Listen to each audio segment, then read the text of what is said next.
Primero que nada, Ahora sí. agradecerle haber aceptado esta conversación en el ciclo Conversaciones por la Vida del diario larazón.cl. Me presento, mi nombre es Hernán Narbona, soy corresponsal del diario larazón.cl en la región de Valparaíso y el ánimo, digamos, responde a, a un rescate de la memoria que hemos venido realizando en la comarca de los poetas, de un colectivo cultural que yo dirijo y en donde el año pasado hicimos un taller literario de escritos para la memoria y estamos justamente tratando de colocar en el tapete, digamos, de lo cultural en este momento de cambio, aquellos valores que han sido ignorados por el tráfago de los tiempos. Don Carlos Droguet, sus dos digamos, premios que lo destacan, el Premio Nacional de Literatura y el Premio Alfaguara en novela, lo logró el año 1970, quizás justo cuando se empezaba a vivir los 1000 días del gobierno de don Salvador Allende, y lógicamente hay toda una incógnita de ese tiempo, y tal vez en la voz de su hijo y de ustedes, sus nietos, podemos traer una semblanza y una conmemoración de don Carlos Droguet. Por favor, si ustedes son tan gentiles de presentarse, don Carlos tuvo dos hijos, no sé si estoy con el médico o con el doctor en literatura.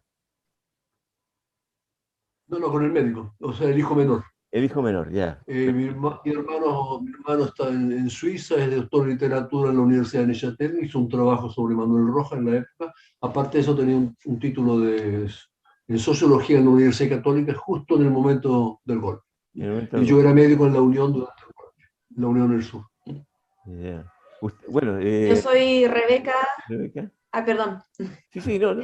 Yo soy Rebeca, soy la hija menor Mi papá. de mi papá.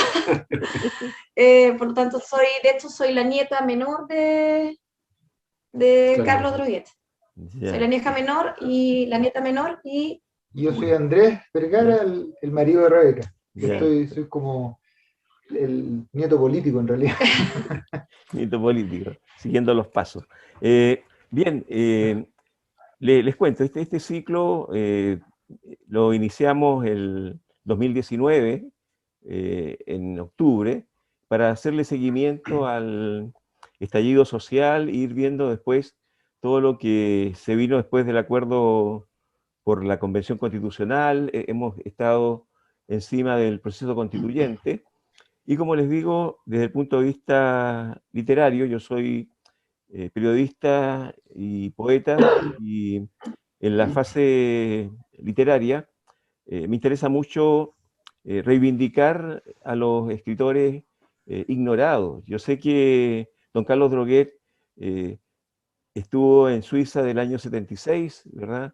Y falleció en Suiza. Entonces, esa historia quisiera que nos pudieran comentar. En la semblanza inicial que hemos rescatado, aparece, digamos, un periodista impactado por una masacre, la masacre del Seguro Obrero. Y él, su primera crónica que lo destaca es justamente esa noticia, y ese hecho lo marca porque posteriormente va a novelar ese mismo episodio en otro contexto, pero siempre sigue siendo realismo mágico. Entonces, quisiera que me contaran de su abuelo y de su padre, por favor. Una pequeña semblanza. ¿Ya? Partamos por el hijo, doctor. No me diga doctor, no estoy acostumbrado. No estoy acostumbrado, ¿eh? Como mi padre no estaría acostumbrado que le dijeran don Carlos. Ya, entonces, ya, perfecto. Bueno, una cosa Carlos así. Droguet. Bueno, hablando de la matanza del Seguro Obrero, era fundamentalmente el hecho, el hecho de la masacre en sí misma, porque es una masacre programada. No hay que olvidarse que se ha dicho mucho que ellos se tomaron el Seguro Obrero, que no es verdad. Se habían encerrado en la Universidad de Chile, se rindieron, se los llevaron todos vivos y, bueno, los mataron a todos. está la frase del comandante de asesinos, por no decir de carabineros de la época, que dijo textual, salió publicado en los diarios los teníamos en la casa, cuando llegaron las ambulancias, que se vayan las ambulancias, aquí no habrá heridos. Y de hecho, sobrevivieron 3 por casualidad, estaban bajo los otros cadáveres. Pues, ese tipo de masacres yo creo que a cualquier persona que tuviera una sensibilidad la tocaría. Ahora, para mi padre y también para mi madre, que en esa época estaban juntos, pero no estaban casados todavía, el hecho que era mucha gente que ellos conocían. Yo me recuerdo, mi madre me hablaba de Yurik. Yurik es el grande, que se ve en las fotos, grande, casi 2 metros, que eran amigos, o sea, se mataron a amigos y punto. De otra cosa que se ha dicho mucho, eran nazis, se dice, nacionalsocialistas. Ahora, yo no voy a entrar a defender los nazis en absoluto, pero el nacionalsocialismo del año 38 en Chile, ¿qué tenía que ver con el nacionalsocialismo del año 40 en Alemania? Prácticamente nada, era otra cosa, es una idea. A ese propósito, quiero decir de inmediato una cosa, han tratado a mi padre por eso de tendencias nazis. Habría que leer algunas de las crónicas que fueron publicadas hace poco, en las cuales hay un artículo en el que habla de Hitler y la otra de la situación de Inglaterra durante la Segunda Guerra Mundial, para ver su posición política, que evidentemente era antinazi, totalitarismo. De repente tengo dificultades con el castellano. Y eso lo impresionó mucho, como lo dice en la introducción del libro, a tal punto que cambió su trayectoria. Él estaba preparando una tesis de leyes en la época, y lo dice, en ese momento me di cuenta que yo podía dejar de ser abogado y pasar a ser escritor, y decidió escribir. Esa es la realidad de las cosas. En cuanto a la matanza. Claro, no, correcto. Ahora, en ese devenir también se le identifica como la generación del 38. Sin embargo, dentro de las corrientes, él está lejos de Neruda y muy cerca de Pablo de Roca. No sé si usted puede contarnos un poco de esta sintonía, porque también se dice que Carlos Droguet representa en los cuentos lo que fue Pablo de Roca en la poesía. No sé si algo puede comentar respecto a esa situación histórica, cómo se relacionaba con sus pares, con los escritores de la época. El problema con Neruda, yo diría, fundamentalmente, era un gran poeta. Después mi hija les contará una pequeña anécdota, si quieren. Era un grandísimo poeta. Ahora, como persona, hay que preguntarle a la Delia del Carril, a la madre de la hija discapacitada, que abandonaba. O sea, con las mujeres la actitud de Neruda se diría prácticamente de un cafiche, francamente la actitud. Ahora, y eso no solamente con las mujeres, o sea, con los amigos, Neruda generalmente, mientras podía utilizarlos, estaba bien, pero si no, después punto. Eso es una cosa, esa es la persona, y otro lado la cosa poética, eres un grandísimo poeta, evidente, y eso mi padre siempre lo dijo. Que mi hija les cuente una pequeña anécdota y después hablamos de Pablo de Roca. Ya, perfecto. Mi abuelo, cuando estaba hospitalizado en Berna, después del accidente que tuvo, que finalmente lo llevó a la muerte, en una oportunidad yo estaba hablando con él y le pregunté qué opinaba de Neruda. Y me contestó diciendo, un gran poeta, una mierda como persona. Esa fue la actitud siempre, eso fue un poco antes que muriera mi papá. Sí. Digamos, parte de antes, no sé más. Ahora, con Pablo de Roca era una amistad a la muerte, yo diría. Se estimaban los dos muchísimo, lo acompañó mucho. Yo creo que mi padre acompañó más a Pablo de Roca que Pablo de Roca a mi padre por situaciones X. Los recuerdos de Pablo de Roca, nosotros vivíamos en una población en el barrio Matadero, donde pasa un poco Patas de Perro. Yo recuerdo a las 9 de la noche que llegaba Pablo de Roca a la casa, golpeaba y entraba para adentro. Usted veía entrar un caballero de 2 metros de alto, enorme, con una maleta en la cual andaban los libros, que los vendía él personalmente porque tenía dificultad para venderlos. Siempre decía que era Neruda que lo dificultaba. Y cuando uno veía los libros dedicados por Pablo de Roca, era una página entera para escribir Pablo nomás. Una personalidad importantísima, importantísima. En ese sentido, el año 62, si no me equivoco, yo estaba en quinto, sí, el 62, el Premio Nacional de Literatura, era 100% seguro que se lo dieron a Pablo de Roca, pero no se lo dieron a otro pequeño poeta que no tengo idea si alguien se acuerda de él, no voy a decir el nombre por otras razones. Sí, hubo un gran homenaje a Pablo de Roca en ese momento, que se hizo en el Hotel Bristol, que todavía hay una placa en el Hotel Bristol frente a la estación Mapocho, a la cual participaron grandes intelectuales y punto. Ahora, ese jurado, los miembros de ese jurado que no le dieron el Premio Nacional de Literatura, quisieron participar en los funerales de Pablo de Roca, haciendo grandes homenajes, cuando el homenaje habría que hacer cuando estaba vivo, no cuando estaba muerto. Punto. Eso es la relación. Mire, yo entiendo, no sé si lo estoy percibiendo bien, pero entiendo yo que al no estar en el establishment de la izquierda del Partido Comunista, del FRAP directamente, tal vez ese antagonismo justamente con Neruda, que siempre usó todo lo que era los mecenas partidarios para su carrera internacional como cónsul, etc. Y en general, Neruda es levantado como candidato al Partido Comunista el año 68, 69, cuando comienza a definirse los candidatos de la Unidad Popular.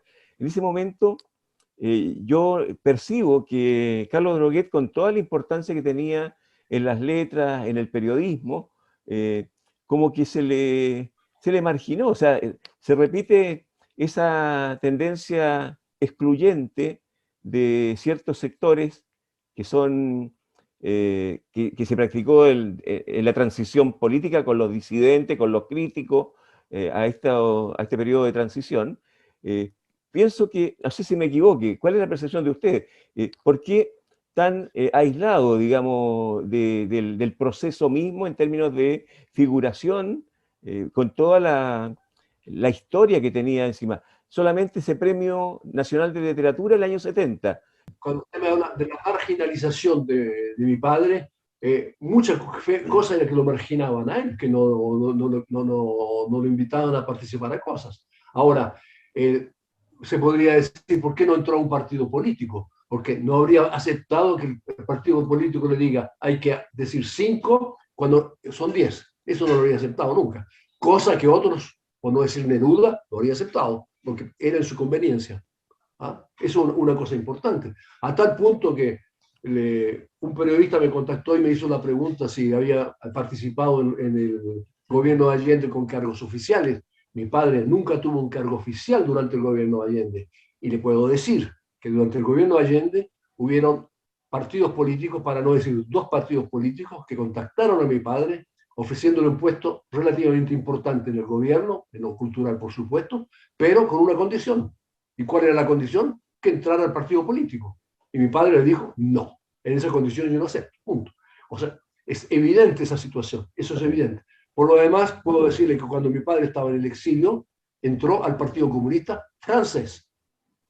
Digamos, su idea era esa. Yo entro a una cosa en la cual yo pueda estar libre de decir lo que quiera y no puedo aceptar que me ofrezcan un puesto bien colocado con la condición de que yo entre a un partido. Eso no, punto. Eso, así era. Correcto. Cuénteme un poquito cómo vive su familia el exilio, o sea, cómo salen, porque se lo digo como contemporáneo de ese tiempo, ya yo tengo 73 años, no sé qué edad tiene usted en este momento. 77. ¿70? 77. Yo soy del 1945. Ya, correcto, o sea, yo soy del 49. Entonces, nosotros vivimos muy jóvenes ese periodo de los 1000 días, y nuestra generación sufrió, digamos, fue castigada, digamos, muchos jóvenes son los detenidos desaparecidos, muchos jóvenes son los que sufrieron tortura, y muchas familias se desarraigaron con el exilio. Cuéntenos su experiencia como familia. ¿Cómo llega a Suiza? ¿Por qué Suiza? Bueno, primero que nada, una familia de izquierda, como se lo decía. Siempre hemos sido de izquierda, siempre comprometidos.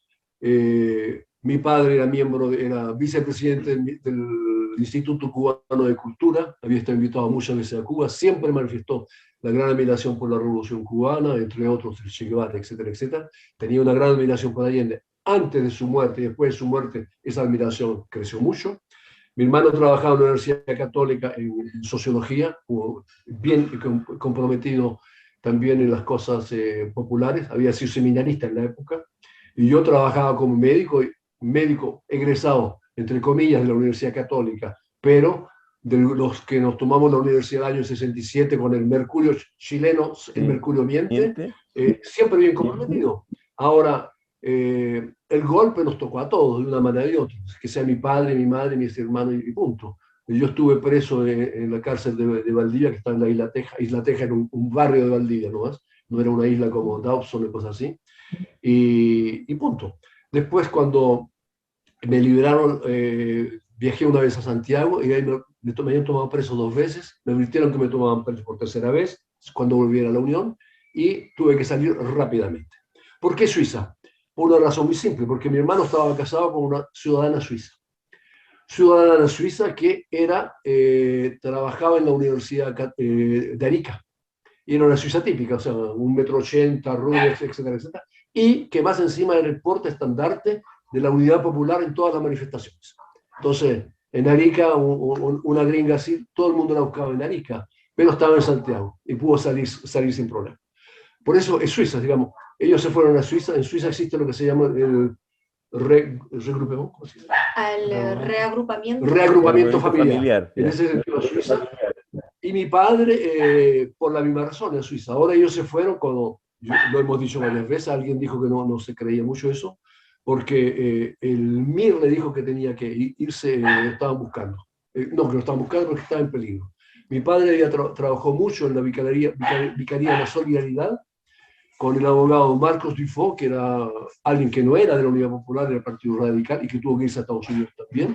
Ahí se comprometió mucho, toda la gente que estaba en la vicaría se comprometía. Esa es la elección de Suiza, no hay otra razón, ¿no? Una razón práctica. Es que normalmente los flujos de ACNUR eran a Francia, Inglaterra, ¿verdad?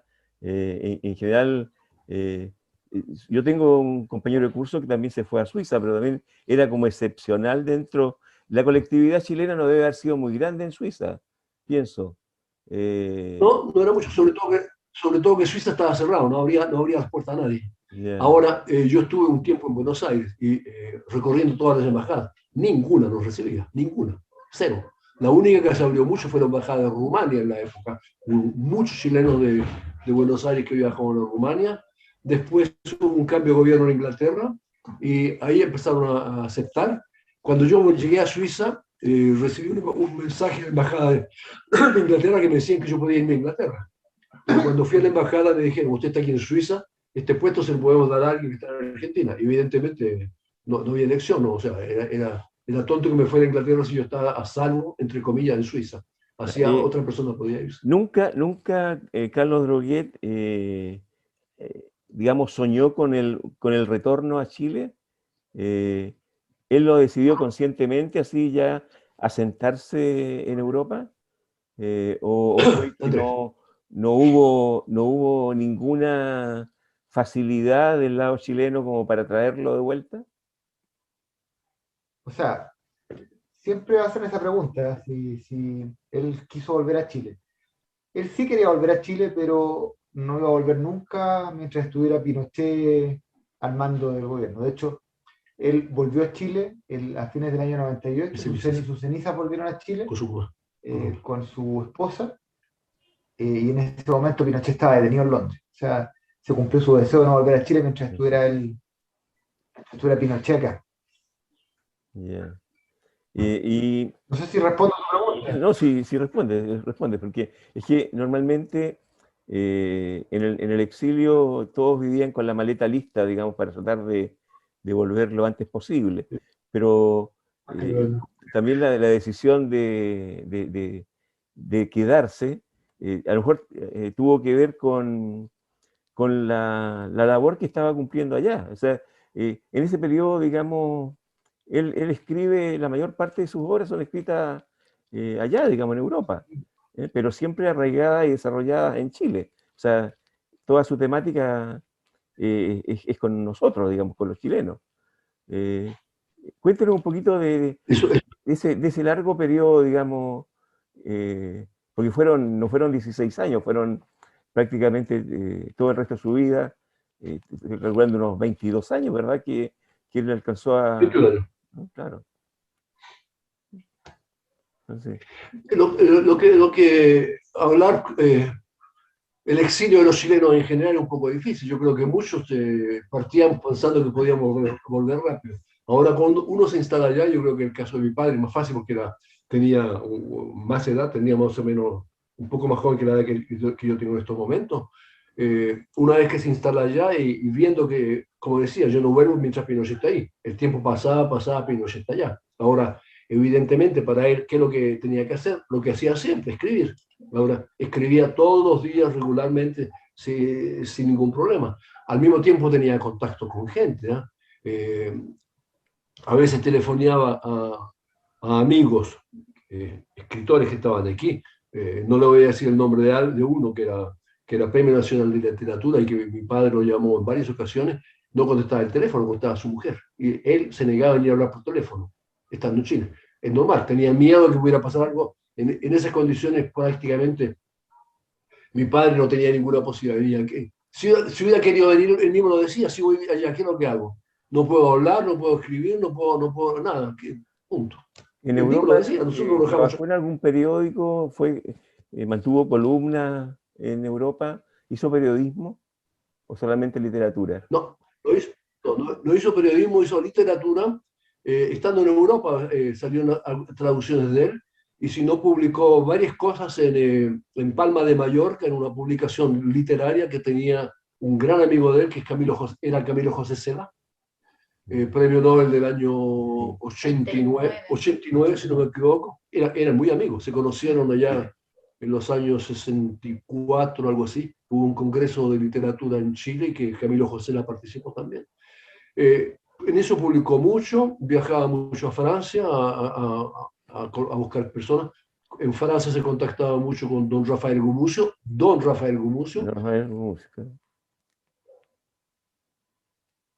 que fue ministro de Allende y creo que fue vicepresidente en un momento de la época de Allende, que tuvo que irse en la democracia cristiana, después pasó al MAPU y después creo que a la izquierda cristiana, me parece, por una cosa así. Con don Rafael Gumucio, por la anécdota, vivía con su hija Manuela. Manuela había sido la mujer de Miguel Enrique, y vivían con su hijito chiquitito, que actualmente se llama Meo. No, tenía una actividad importante, aparte de la familia y viajar, evidentemente. Ya, correcto. En su legado, ustedes generaron una fundación. ¿Cómo se puede acceder a la obra? Entiendo que en Arica se publicó una compilación de todos sus cuentos. No sé si me equivoco, pero poder dar a conocer, digamos, usar este medio que está a su disposición para decir dónde la juventud puede leer a Carlos Droguet, dónde podemos encontrar sus cuentos, sus ensayos. No, primero comentarles de que mi abuelo, estando en vida, él decidió generar un fondo en la Universidad de Poitiers, en Francia, donde quedó todo un fondo, el fondo Carlos Droguet, en el fondo. Él lo decidió, ¿ok? Por lo tanto, todo su legado se podría decir que está allí y está protegido y está en esta universidad. Donde se puede leer a Carlos Droguet, hay varias cosas que han ido saliendo durante estos últimos años acá en Chile, ¿ya? Uno de los últimos fue Los Cuentos Completos, publicado por la editorial Aparte, con un prólogo de Roberto Contreras. También tenemos un resumen, porque la verdad es que han salido varias cosas. ¿Quieres que continúe yo? Sí, continúa tú. Ya, lo que pasa es que han salido hartas cosas. La idea como familia que hemos tenido es que Carlos Droguet tome la posición que siempre debió haber tenido en Chile y que por muchas razones no pudo tener acá y que tomó en Europa. En Europa yo creo que ha sido hasta casi más publicado que en Chile, más conocido. Y más conocido. Y lo que queremos como familia es que en Chile tome la posición que le corresponde. ¿Ya? Y en función de eso se ha hablado con varias editoriales, han salido varios de sus libros publicados. Instagram. Sí. Dentro de esto está el hombre que traslada las ciudades de la pollera, el enano Cocorí, que también salió con la pollera, las crónicas, ¿cómo se llama? Las crónicas que también están publicadas por la pollera, se llaman Mi ignorancia tiene disculpas, ¿ya? Que son crónicas de diarios, de periódicos de la época que publicaron. Garlopa también publicó artículos de columna el año pasado. En realidad, en los últimos 2 años, diría el año pasado, este año ha habido un gran boom de publicaciones. Yo creo que ha sido uno de los autores chilenos que más ha publicado en los últimos años. Por eso también nosotros creamos un Instagram oficial de Carlos Droguet, la familia creó, para poder seguir difundiendo su obra y poder contarle cosas a los lectores que normalmente no saben. No solamente los libros que están saliendo, sino que cosas adicionales de la familia. Sí, anécdotas que pueden haber surgido, distintas cosas, y aparte acercarlo también a un público más juvenil, en un fondo, un público que utiliza Instagram. Bueno, Instagram y Facebook también. Y su literatura. Perfecto, mire, ustedes por interno me pueden dar el link de esos sitios. Entonces así lo colocamos, cuando editamos esto, lo colocamos para que la gente lo pueda copiar, ¿ya? Y pueda tenerlo. Súper. Esto, solo decirle dos cosas más. ¿Le puedo comentar 2 cosas más? Sí. Carlos Droguet fue un escritor muy avanzado para su época. Muchos de los temas que él trató en su novela de los años 60, 70, hoy día han sido muy, muy contingentes. Yo creo que eso ha llevado también a que haya muchos lectores jóvenes que estén leyendo Droguet. ¿Ya? Como ejemplo, Patas de Perro, que habla sobre la discriminación y la aceptación de las diferencias, se firmó hace poco un contrato para hacer una película donde Alfredo Castro al parecer va a ser el protagonista. Todavía está en desarrollo, pero está firmado el contrato, o sea, se debería poder hacer una película de ese libro. Bueno, buena noticia. Claro, y justamente en este momento constituyente, donde se está justamente posicionando principios que estaban relegados por la dictadura y que van a quedar en el texto constitucional, la no discriminación es un elemento importantísimo. O sea, si esto es como lo que estamos viendo ahora, ¿verdad? Con la tortura, con la bestia, que está a punto de ganar seguramente, ojalá que esto se dé, un Oscar, ¿ya? Entonces, qué lindo que también las artes se complementen y vayan generando vasos comunicantes, porque en este momento estamos en el mundo de la imagen, y entonces que esté en Instagram es una cosa importante. Bueno, quiero dejarle los micrófonos para que ustedes... Mi papá quería comentar algo. Ustedes den los mensajes, por favor. Adelante. No, la última cosa, a propósito de La Bestia, la película. Mi padre entrevistó a gente durante la dictadura y entrevistó a mujeres que fueron violadas por perros en la época. A tal punto, cuando me contó eso a mí, yo me dije, no, esto es exagerado. Después, cuando supe que la mujer que había entrenaba a los perros había muerto en Alemania el año 2019, me parece... En Australia, en Australia fue. No sé dónde murió, claro, me parece que en Alemania. Ahora, se le quiso extraditar y no se pudo. Exactamente. Una de las últimas novelas que se publicó, que se llama Según pasan los años, Allende, compañero Allende, en las últimas páginas describe la violación de una mujer por un perro, cómo se la contaron a él, no son cosas que inventó él. En la casa en Suiza yo tengo las grabaciones que hizo a la gente que estaba torturada, y a ese punto es solamente un pequeño detalle. Gracias. Bien, de nuevo los agradecimientos como diario larazón.cl por esta entrevista, esta conversación, y quedar a disposición para seguir informando sobre el legado de Carlos Droguet y lo que puede significar, digamos, cuando se abran las alamedas y nuevamente transite el hombre libre y conozca esto, que es la historia oculta que queremos reivindicar, la memoria. Entonces, le dejo los micrófonos para un saludo final, por favor. Yo, como el más viejo, ya. Yo le agradezco enormemente, porque, como decía Andrés y Rebeca, se trata un poco de difundir la obra de mi padre, pero difundirla desde el punto de vista que se lea y que lo conozcan. Nuestro interés no es tanto económico, nunca ha sido de interés, como no era tampoco el interés de mi padre en la época, sobre todo que su obra sea conocida, difundida y reconocida. Muchísimas gracias. Sí, me asumo los agradecimientos y a los agradecimientos en el fondo de todo el interés que ha surgido en los últimos tiempos hacia la obra de mi abuelo. Y nada, nuestro interés es justamente eso, que poder difundir su obra y ojalá que se pueda conocer más, sobre todo en la juventud, que creemos que hay una juventud más pensante, a lo mejor generaciones anteriores.